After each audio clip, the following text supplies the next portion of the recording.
nujya muri massage ufite ibimenyetso uzamenye kuri kujya mu nzira y'urupfu. Icya mbere, massage iravura, ni umuti urakira, kubaka no kwandikira. Ahubwo massage ifasha nk'ibintu icumi.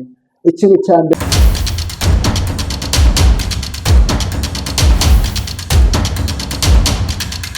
ibihe byiza ku bakunzi ba Emedo250, ikaze muri uyu mwanya tugiye kuganiramo. Munyemerere nakire umutumirwa mubona kuri kamera atangire abibwira, ubundi ngaruke mbinjiza mu kiganiro uyu munsi tugiye kuganiraho. murakoze mwebwe mukurikiye Emedo250. Njyewe mugiye kubana muri iki kiganiro cyiza cyane, Therapist Theo. Njyewe tugiye kurwanya kandi muri ubumenyi byinshi, muri busobanukirwe, urahakura ubumenyi bwiza bugufasha ku kintu tugiye gukora. Kurarikire ku cyumba ukagisoza. Murakoze. Yego, ngira ngo nk'uko mubyumvise, ni Therapist agiye kudufasha gusobanukirwa byinshi cyane bijyanye n'ubuzima, ariko kuri iyi nshuro twahisemo gusobanukirwa neza ibijyanye na massage. Hamaze iminsi ku mbuga nkoranyambaga hari inkuru zivugwa ko mu mujyi wa Kigali massage yabaye indiri y'ubusambanyi. Abajyayo abenshi nibo bazana ayo makuru, sinzi niba abavuga ayo makuru baragiyeyo. Uyu munsi rero Therapist agiye kudufasha gusobanukirwa, ese koko massage ni ubuvuzi cyangwa nibyo koko byaje kuko abantu bashatse kubigira inzira y'ubusambanyi mu buryo bwihuse? Koko massage ni ubuvuzi? Murakoze mwebwe mudukurikiye ku kibazo cyiza tubajije. Nagiye mbibona kenshi mu bitangazamakuru, ku mateleviziyo, bigiye bitandukanye, bavuga ku ngo massage, bakoramo massage ngo haberamo ubusambanyi. Ariko massage ni siyanse yigwa. Uricara ukiga, ugafata umwanya ukiga kaminuza, ukiga amasomo, ugatanga minerivare y'amafaranga menshi cyane kugira ngo ubyige iryo somo ubimenye. Ukora massage ni umuntu umeze ute? Ukora massage qualified mu gihe kingana gute? Ukora massage yabyize ate? Ameze ate?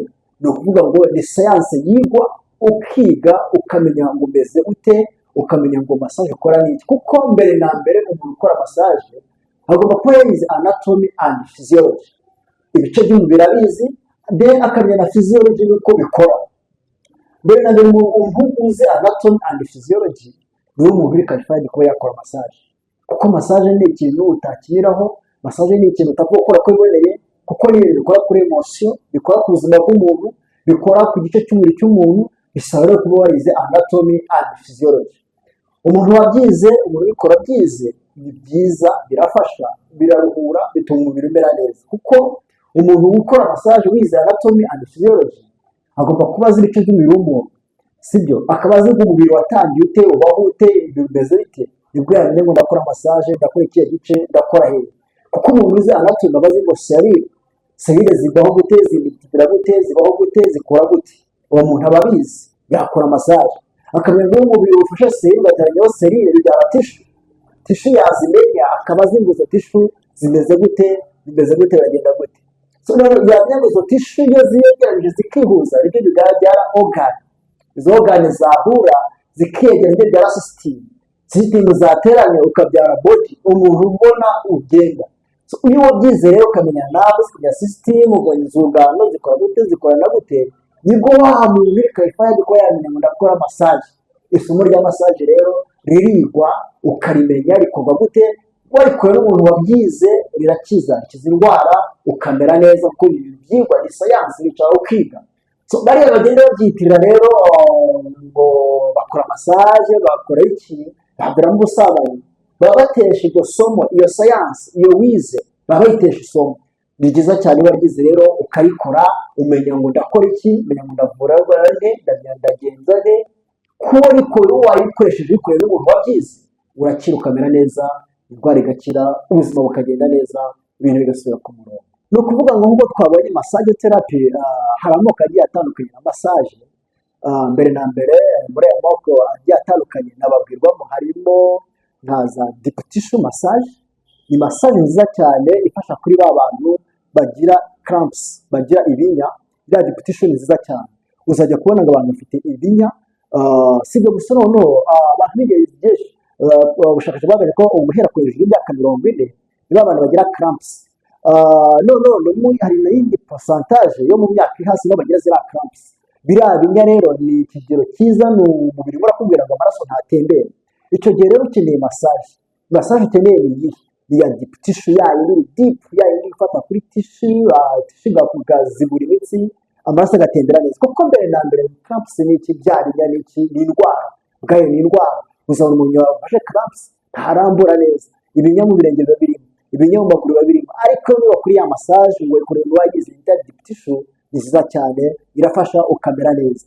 So noneho umuntu wabyize rero akora massage hari 4 stages cyangwa se 4 movement zo gukora massage. Imbere na mbere iyo izo stages zo gukora massage uzizi ntabwo deep nayo ari gupfa kuyikora. Iyo umuntu wayize akicara akiga mu ishuri akicara akabyiga akabimenya bikora guki hari 4 movements ugomba gukoresha ukora massage. Iya mbere ni effleurage. Si uyu ngiye yize ubwo watangiye gukora ya mitsi ikajya kuri effleurage. Step ya kabiri ni pétrissage. Nubwo umuvoma ya kabiri ya gatatu ni flexion. Iyi muvoma ya kane none tamputema. Izo four stages for movement iyo wazikoze n'ikora deep tissue massage indwara irakira imitsi igakira amaraso agatembera umutima ugakira ukamera neza abikora n'umuntu wayize bikagenda neza. Ariko attention ntabwo abantu bose bemerewe gukora massage ntabwo abantu bose hari abakora massage ugiye kujyayo ntabwo umuntu wese ngarangariza amasaha ugomba kujyayo ugomba gukora attention kuko harimo abiri gukora massage n'abatabyemerewe kuko niyo mpamvu ugomba kubera n'ababyize mu therapist wabyize abisobanukiwe neza kuba kubera dushobora kuza kumva wabyize ko ati oya ntemere kuyikora wajya hari ati ubu urayikora kandi koko yakubujije bireke ntabwo ubyemerewe kuko muri icyo gihe hari conditions zo gukora massage harimo abemerewe kuyikoresha n'abatemerewe kuyikoresha mu gihe ubona abantu ibyapa ngo gukora massage si ngombwa kuko ngo massage ni therapist ni umwuga ni science yigwa ivura kandi abantu bakamera neza bikagenda neza mu mubiri umutima ugakora kuko ni massage ikora kuri ku marangamutima.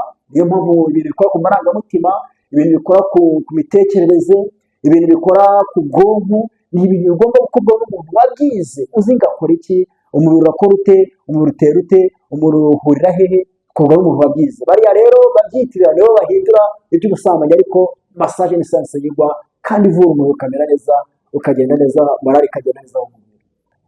Massage ni nziza mu gihe wagiye kuyikorera ku babyize ahantu babizi nziza irafasha ariko harimo abemerewe kuyikoresha n'abatemerewe kuyikoresha ntabwo abantu bose bemerewe gukoresha massage. So ni ukuvuga ngo umuntu wemerewe gukoresha massage ni umuntu uri muri condition y'ubuzima bwe bumeze neza yemerewe gukoresha massage. Yes yemerewe gukoresha massage. Ni ukuvuga ngo urugero hari umuntu utemerewe n'ujya muri massage ufite ibimenyetso uzamenye kuri kujya mu nzira y'urupfu. Icyambere umuntu ufite urwaye malariya yakoresha massage niba uyikoresha urwaye malariya ufite ikibazo. Icya kabiri umuntu ufite diyare yakoresha massage n'ubu ufite diyare ugiye muri massage ufite ibibazo. Icya gatatu umuntu urwaye kanseri y'amaraso nugenda bakagukorera massage bazagenda bayitembereza umubiri wose usange ikuri umubiri wose kandi bitari ngombwa ufite ibibazo n'urwaye kanseri ukajya muri massage. Ikindi niba ufite umuriro temperature iri hejuru ntiwemerewe kujya muri massage nujyayo ufite ibibazo. Ikindi umudamu utwite inda y'igihembwe cya mbere ntiwemerewe kujya muri massage. So ni ukuvuga ngo rero ugomba kugira byose kubijyamo uzi ubuzima bwawe bumeze gute. Umudamu uri mu mihango ntiwemerewe gukoresha ziriya massage. So ni ukuvuga ngo izo condition zose niyo wamaze kwicekinga ukamenya ngo ni muri leta wajya muri massage. So ni ukuvuga ngo harimo abantu batazi ubuzima bwabo bumeze gute hari igihe noneho ugenda wenda n'umuvuduko wawe uri hejuru ugasanga biguteye ibibazo. So ni ukuvuga ngo iyo kugira ngo ujye massage kuko ari isomo ryigwa hari abemerewe kubikoresha n'abatemerewe kubikoresha. Massage ni nziza irafasha iravura ariko noneho ibyemerewe ni ukuvuga ngo ziriya criteria mbabwiye abatemerewe ntubyemerewe ariko nugenda ngo babonye inzu ya massage ngo wagiyemo bizakugira ibibazo ariko noneho yewe ubyemerewe rero sasa massage ni nziza cyane ifasha nk'ibintu 10 mu mubiri.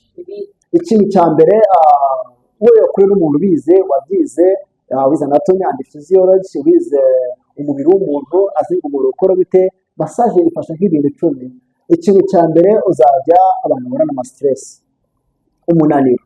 Iriya masaje ni nziza cyane kuko twabonye ko ikora ku bintu by'ubwonko n'imitekerereze, ni nziza cyane. Masaje iraruhura siteresi rwose zigakira ukamera neza. Icyo ni icya mbere. Ikindi cya kabiri, hariho abantu bagira indwara zigiye zitandukanye, back pain cyangwa se umugongo ukakubaza guhana umugongo igihe cyose, hari icyo bita back massage. Ariko iyo back massage ikora n'umuterapiste n'umufizioterapiste wabyize uzi kuyikora, iragufasha ukamera neza. So harimo abantu bahorana umutwe udakira, hari icyo bita head massage. Iriya ni igihe imitsi iri gutera igatera amaraso akaziramo, umubiri ukamera neza, ariko iyo wakora iyo head massage umubiri ukagenda ukagufasha. Nk'uko twabonye abantu bagira amakrampus, bya binya ni mu icyo bita cramps. Ni iki? Ubundi uzajya wumva nk'abakinnyi bari mu kibuga, ukabona arakinnyi ukabona araguye, ni ukuvuga ngo bakavuga ngo yagize cramps, yagize imbwa. Nta kindi, niko babyita mu kinyarwanda ngo ni imbwa. Kiriya nicyo. cyangwa hari igihe uryama warambuka ukuguru bikanga, izina ni cramps. Ni ukuvuga ngo icyo bita ni misikire iba itarimo gukora neza. Ubundi property za misikire habaho kwikanya no kwikanyura. So ni ukuvuga hari igihe misikire ihagarara, iriya muvoma yo kwikanya no kwikanyura ntikorwe neza, ni ukuvuga ngo oxygene muri iyo misikire iba itarimo neza. Ni ukuvuga ngo rero ya muvoma ikagenda igahagarara. Ariko iyo wakoze massage bayitacingaho, kwagenda batacinga kuri nerves, kuri muscles, ugenda umera neza. Ni ukuvuga ngo ya pain, uzajya kubona noneho ikindi, hari abantu baba babara ibitugu, iriya pain yo mu bitugu. Ni ukuvuga ngo kwagenda batacingira misikire yo mu bitugu, bagenda bakagufasha ukamera neza. So harimo abantu bahorana iminaniro, iriya minaniro nayo iragenda ikabafasha ukamera neza. So uzabona noneho abantu bagura ibitotsi pe akaba atasinzira, uzababona. Ni ukuvuga niki cyatumye iriya umuntu abura ibitotsi? Ni ukuvuga ngo ikintu kiba cyarabuze ni melatonine. Ni ubwonko ntabwo ujya gukurura gusembura melatonine. Rero gusembura melatonine bifasha iki? Bifasha kuvura ibitotsi. Ariko no hari igihe ubwonko buba stress, businzira neza, iriya melatonine ikabura, ugahora ureba, ugahora ukanura. Nzi umuntu wo mu karere kamwe nashatse kuvuga kuri Lorraine, ni ukuvuga ngo yari amaze imyaka 3 adasinzira. Kubera iki? Ni samutayime yari gusa na serikeye kuvuga ngo umunsi umwe ubwonko buzahagarara n'ipfira. Ariko ko bagenda bamukora ziriya massage therapy n'abantu babyize, ubwonko bugenda yatangiye asinzira iminota 5, ku wundi asinzira iminota 30, asinzira isaha, ubwonko bugenda. Kuvuga ngo hari ubwonko buba bwarapanitse, ariko bukeneye gutacinga ziriya misikire, oxygene ikagenda igera hose. Massage iragufasha. Ni ukuvuga ngo massage igenda ifasha gutembereza amaraso n'imbere mu maraso habamo oxygene. Iyo amaraso adatembera neza, ni oxygene hari icyo utazageramo. Utangire oxygene mu bwonko ibuzemo, umporane umutwe udakira, utangire wibagirwe, utangire unanirwe, utangire uhorane isereri. Ibyo byose biterwa n'iki? Na oxygene abanyuma. Harimo n'abagigicuri. Kubera iki? Oxygene abanye mu bwonko. Ariko iriya massage iyo bakorana n'uwabyize na center n'ababyize bafite bari qualified byo kubikora, massage mu buvuzi uravura ugakira kandi babyiyitirira. Ariko urumva ibintu byose igenda ifasha abantu, barayikeneye, ndayikeneye, nawe urayikeneye, kugira ngo ukomeze imbere neza, ubuzima bugende neza. Icyo yacu cyangwa se imitekerereze y'abantu uzi ko ubuki ari ikintu kunywa, yambaye imyenda y'igikorwa, bambaye imyenda y'abantu bashinzwe ubuvuzi budatanga umuti wo kunywa cyangwa se budatanga ushinge, bisaba gukora sibyo ndakora bisobanura ibyo bwanyu. Ubuvuzi busa n'aho ari bushya, kuko iyo urebye mu mateka usanga mu bihugu byateye imbere ariko bwatangiye, ariko muri bihugu byacu busa n'aho buteye imbere. N'iki wabwira abantu bijyanye n'iki bakwiye kumenya kuri ubu buvuzi, kuko butakimenyereye ubuvuzi bw'ibinini? Oya, ntabwo ubuvuzi ari bushya, kuko no mu Rwanda kera umuntu yaragurikaga baza ngo kunga, sibyo? Baramwungaga. Urumva ntabwo ari bishya, uretse ko bigenda bijya biyo modern bitewe na siyansi irevorewa, hama researches, research yagiye akorwa iki, ni ukuvuga abascientifique bagenda bazana kwiga n'iki, bigenda bihinduka. Ariko mu Rwanda kera habagaho kunga. Se niyo mpamvu rero noneho wavunitse n'ubu ngubu uzajya ubona accident zibaho, uzajya ubona umuntu uzagende mu bitaro ntashatse kumeshoninga muri kino kiganiro bigiye bitandukanye, uzasanga bagendera mu tugare bakoze amagisida, bariya nta kindi babavurisha iki? n'amakine bagenda babakorera rehabilitation, bagenda bakora ngo ya mitsi y'amavuma ibashe kugenda ikora neza. Ni ukuvuga ngo nta kindi kiba cyarahindutse, ahubwo muri ubu ngubu ni imiti bakoresha bakora massage. Hari imiti yabigenewe sometimes, hari amapomade yabigenewe kurambura iriya mitsi, hari amashesho oils bagenda bakoresha bitandukanye na mbere barakanda gusa n'amazi ashyushye, ariko muri modern hari byinshi dukoresha. Hari amapomade yabigenewe agiye atandukanye ashinzwe kurambura imitsi ukamera neza bitandukanye na mbere, ariko kera byarakorwaga ahubwo kubera siyanse yivuriwe niho bitandukaniye naho ubundi ku massage kera yahozeho. Kubu uzabona kera n'umwana wajya kubona umwana yabyuka bakamurambura bakamusubiza amaboko inyuma, iki byose bakamukora home up tugiye dutandukanye. Biriya ni uko byarakorwaga, ni ukuvuga ngo ibyo bikorwa ubu uretse ko bivuriwe bitewe n'amatsinda tugera zikoreshwa muri massage hagamijwe ngo ubuzima bugende bumera neza, ibintu bisubire ku murongo ugende umeze neza. tugana ku gisozo, bwira abantu bumvise ko massage zikorwamo massage z'abantu ubusambanyi, akaba yumva ko niyo muganga yamwandikira akavuga ati ibyo bintu bitanze ishobora kujya kwivuza ikintu kugira ngo nk'amasegonda 40 ku buryo umuntu yashobora kuvuga ati yaba ibikuru byabo byo kuvuga cyane. Ni ukuvuga ngo rero abavuga ngo massage ngo ni ubusambanyi ntabwo ari byo, barabeshya, kuko massage ni siyanse yigwa. Ntabwo wafata ikintu ngo wicare ku ntebe y'ishuri ukiga imyaka 2, ukiga imyaka 3 uri kukiga, icyo bita physiotherapy, hazamo n'agashami ka massage, kinesiotherapy n'iki byose, ngo uvuge ngo ni ubusambanyi. Utanze minerivare, waricaye uriga, waraye amajoro uri kubyiga, ibyo ngibyo uza kumva ngo ni ubusambanyi, ntabwo biba bihuriye. Ni ukuvuga ngo massage iravura, ni umuti, urakira, kubaka no kwandikira. Ahubwo uzagenda ni urugero ukozaga sida, ugende bakushyiraho sima, nirangiza bayikwishyira bayikure bavuga ati okay tukwandikiye kine 30 nibura uzazikora mu kwezi.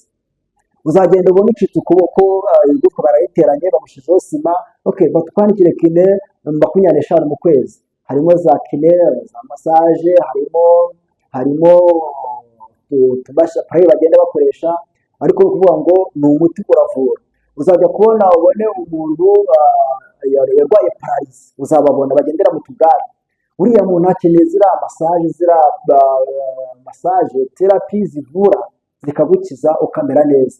Uzagenda ubona umuntu yarwaye za Parkinson, imitsi idakora neza, uzajya ubona umuntu n'iki wese kiriya gicuri oxygen itagera mu bwonko neza, akeneye ibintu bya activatinga umubiri. Si ibyo gusa, noneho no muri morale uzarebe nk'umuntu iyo bamukorera massage amaraso atembera neza, birinda indwara y'imivuduko y'amaraso. Ni ukuvuga ngo umuntu ashobora kurwara imivuduko y'amaraso, ukagenda ukora za massage ukamera neza. So ibintu bivura rero ni umuti abantu bakeneye, abantu b'ingeri zose bakeneye. Urugero, uzabona umuntu bicara mu ofisi, iyi minsi ya business rero, ukabahera umuntu mu gitondo aricaye, saa sita aricaye, azahaguruka umugongo utameze neza, azavurwa n'iki? Back massage izamufasha.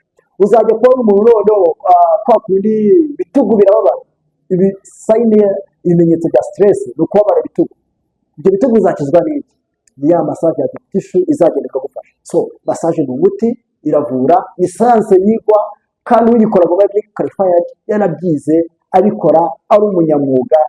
Ndumva rero ababivuga ngo ni iz'ubusambanyi, wahuye n'uwavuwe nawo, urahuye n'uwagendaga mu kagare, wahuye n'uwagisaga sida, wahuye n'uwarimo sima yo gukora amakine na za massage, ukabona amera neza agakurikiranwa, ntabwo wabikiniramo, ntabwo wavuga ngo massage ibintu by'ubusambanyi. Ni ukuvuga ngo ikenewe n'abantu benshi bagiye batandukanye, b'abantu barwaye umugongo, b'abantu bahuga bari ibitugu, b'abantu bahora n'imitwe idakira, b'abantu oxygen itagera mu bwonko bibagirwa, b'abantu bahora n'amastress, barayikeneye kugira ngo bakire bamere neza. So ukeneye gukorera wabyize, ukeneye kujya ahantu habigenewe, ukeneye kujya ahantu babikora bari qualified muri byo, ni umuti